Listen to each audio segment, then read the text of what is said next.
Hello, and welcome back to Thecrimereel. Over 7 days, there will be a true crime story in a different continent. Today is the first of 7. For today's true crime narration, we shall be visiting Antarctica, Earth's southernmost continent. Around 98% of Antarctica is covered in ice, with a population which fluctuates between around 1,000 to 4,500 people, depending upon the season. This population is made up of scientists, research and support staff from across the globe. With such a small population, crime is incredibly rare, but isolation, boredom and alcoholism may have been known to play a part.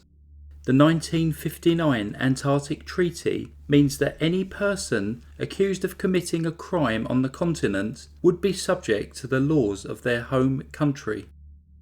Our true crime story today looks at the life of Rodney Marks. Rodney David Marks was one of 3 children born to Paul and Ray Marks. He was born on the 13th of March 1968 in Geelong in Victoria, Australia. Rodney was an incredibly intelligent child who was hard-working and creative. He particularly loved surfing and music. When he was a teenager, he won a scholarship to a renowned private school where he continued to excel academically. He went on to study astronomy at the University of Melbourne, graduating with first-class honours. Then in 1993 he went to the University of New South Wales where he completed a doctorate in physics. For Rodney's thesis, he wrote at length about the South Pole, an area which he was particularly interested in. In 1997, Rodney was accepted for a position caring for an infrared telescope called Spirex at the South Pole. Due to the extremely bleak conditions and the level of isolation involved with this work, everyone selected had to go through extensive physical and psychological tests to ensure that they would be able to withstand the harsh, isolated winter. Once at the pole for the southern winter, around March to October each year, it is not possible to leave until the worst of the weather conditions subside. After completing the winter at the South Pole, Rodney was keen to return and was successful at securing a second position, this time working at the Amundsen Scott South Pole Station. This station is run by the National Science Foundation, a United States government agency. Rodney was scheduled to complete a year at the station from November 1999 to November 2000. He was an excellent scientist, holding a crucial position at the station. He was reportedly a well-liked, friendly man who enjoyed hanging out with his colleagues. Rodney played guitar in a heavy metal band that performed at the South Pole during the celebration of the new millennium, and over that winter period had dyed his hair purple.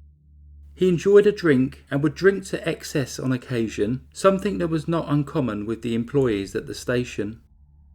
He reportedly had a high tolerance and enjoyment of alcohol, but was not dependent on it. Through their mutual love of music, he became close with a woman by the name of Sonia Walter, who was a maintenance specialist at the station. They soon became romantically involved, and Sonia elected to stay for the winter season in order to continue their relationship. They seemed very happy together, and it was rumoured that they planned to marry when they returned home. As the winter began, in early 2000, many of the staff went home, leaving a skeleton staff of 50 people to continue their work through the winter months. On 11th of May 2000, Rodney was walking between the research building and the main station when he started to feel unwell. He met Sonia for dinner, but complained that he felt very ill and his eyes were becoming itchy and irritated. Rodney decided to get some rest in the hope that he would feel better the following day. However, his symptoms continued to increase. He was feeling feverish, sick, and had stomach pains. After a restless night, he visited the station doctor early the next morning. The doctor believed that the symptoms were related to Rodney's alcohol consumption and was not unduly concerned. Rodney returned to rest in his room, but started to become increasingly breathless, so once again visited the doctor, Dr. Robert Thompson. He decided to take a blood sample. The doctor noticed that there were already 2 fresh needle marks in Rodney's arm, but did not investigate this any further. The machine that may have been able to analyse Rodney's blood to see what was going on had not been correctly maintained, and as such was not working. The doctor remained none the wiser as to what was happening. Rodney became increasingly agitated and was struggling to breathe. The doctor consulted medical experts via a satellite call, but they still couldn't figure out what was going on. Then Rodney's breathing started to become slightly easier, and he tried to sit himself up. As he did so, he stopped breathing, and despite extensive CPR attempts, he could not be resuscitated. He died at approximately 6:45 p.m. that day. He was just 32 years old. It was assumed that he had died from unknown natural causes. With no way in or out for the remainder of the winter, Rodney's body had to be stored at the research station.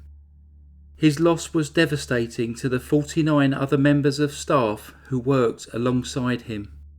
Many of his friends were unhappy with this temporary resting place inside the station, so they worked hard to construct a casket so that he could be temporarily laid to rest under the stars that he had gone to Antarctica to study. Memorial services were held at the South Pole Station, in Torquay, Australia, and in Boston. It wasn't until almost 6 months later that Rodney's body could be moved. He was flown to Christchurch in New Zealand on 30th of October 2000, and an autopsy was performed. This revealed that there were no drugs in his system at the time of death, only a trace amount of alcohol, but a huge amount of methanol. The results shocked everyone. Rodney had been poisoned. Methanol is a highly toxic chemical. It is colourless with a slightly sweet taste. It was determined that Rodney had ingested approximately 150 millilitres, roughly equivalent to a small glass of wine. As Rodney was an Australian citizen working at the US station, which was built on land claimed by New Zealand, both the US and Australia agreed to the inquest being held in New Zealand. The autopsy raised many questions. How did Rodney ingest that amount of methanol? Was it intentionally or accidentally ingested? Why were there needle marks in his arm? The theory that Rodney had killed himself was looked into. No one who knew him had sensed that he was depressed. By all accounts, he was happy, successful, had no financial concerns, was in love, and looking forward to a future with Sonia. Additionally, he sought medical help as soon as his illness started, and it was not thought that the panic he showed as his illness set in could have been faked. Rodney was an extremely intelligent man who would have known that drinking methanol in order to take his own life would have led to an incredibly painful, lengthy death. Suicide was therefore ruled out as a cause of death. The theory of him accidentally ingesting methanol when making his own alcohol was then pursued. This would again seem extremely unlikely due to his level of experience as a scientist, and that the methanol at the station was clearly labelled and kept in a locked cupboard. There was also a ready supply of alcohol available at the station, so there was no need for Rodney to secretly make his own. Rodney had been in extreme agony, but able to communicate for approximately 38 hours before his death. If he had known what was causing his symptoms, he would have been able to tell those helping him about it. Another possibility was that Rodney had been the victim of a prank which had gone wrong. Again, this theory was discounted because of the level of methanol consumed, making it extremely unlikely that this would have been used in a prank. It seemed that the most likely explanation was that Rodney had been murdered. With only 49 other people living at the station during those winter months, and no one else able to arrive at or leave the station, the list of potential suspects was already quite low. However, the investigation of a now 6-month-old murder case was problematic from the beginning. The official investigation was headed by Detective Senior Sergeant Grant Wormald at the New Zealand Police Department. The detective had to liaise with the National Science Foundation directly for the details of the 49 people who were present at the base at the time of Rodney's death. However, the Science Foundation were less than helpful. They had conducted their own internal investigation and concluded that Rodney had died from natural causes. It wasn't until 2006, 6 years after Rodney's death, that the National Science Foundation agreed to a questionnaire being sent to the 49 other employees. However, this was only sent on the basis that they approved all of the questions and participants informed that it was completely voluntary whether or not they completed it. Only 13 people responded. Many people critical to the inquiry did not complete the questionnaire. Why they chose not to respond is unknown. Were people scared of losing their jobs? Rumours had been circulating about marijuana being grown in the air ducts at the plant and the use of hard drugs within the station. We do not know whether these rumours are true, but perhaps this level of drug and alcohol abuse at a prestigious US facility was the reason for the covering up the circumstances of Rodney's death. Questions were raised over the doctor's procedures when treating Rodney. His location has been unknown since 2006. The investigation stalled. There has been no known progress in the murder investigation since. The New Zealand investigation has never been closed. However, the likelihood of finding any new information nearly 20 years later in one of the remotest places on Earth seems extremely unlikely. Those who know the case have come to their own conclusions. A tragic accident? A prank gone wrong? Suicide or murder? Rodney is the only person to die under mysterious circumstances on the continent of Antarctica, and quite possibly their first and only murder. That concludes the story of Rodney Marks. Thanks very much for listening to that story. For those of you that have any comments, please put them down below. I always read them. If all goes to plan, I'll be back on Sunday at midday, Greenwich Mean Time, 7 AM Eastern Time. Thanks very much for listening to the Crime Reel. Stay safe. Goodbye.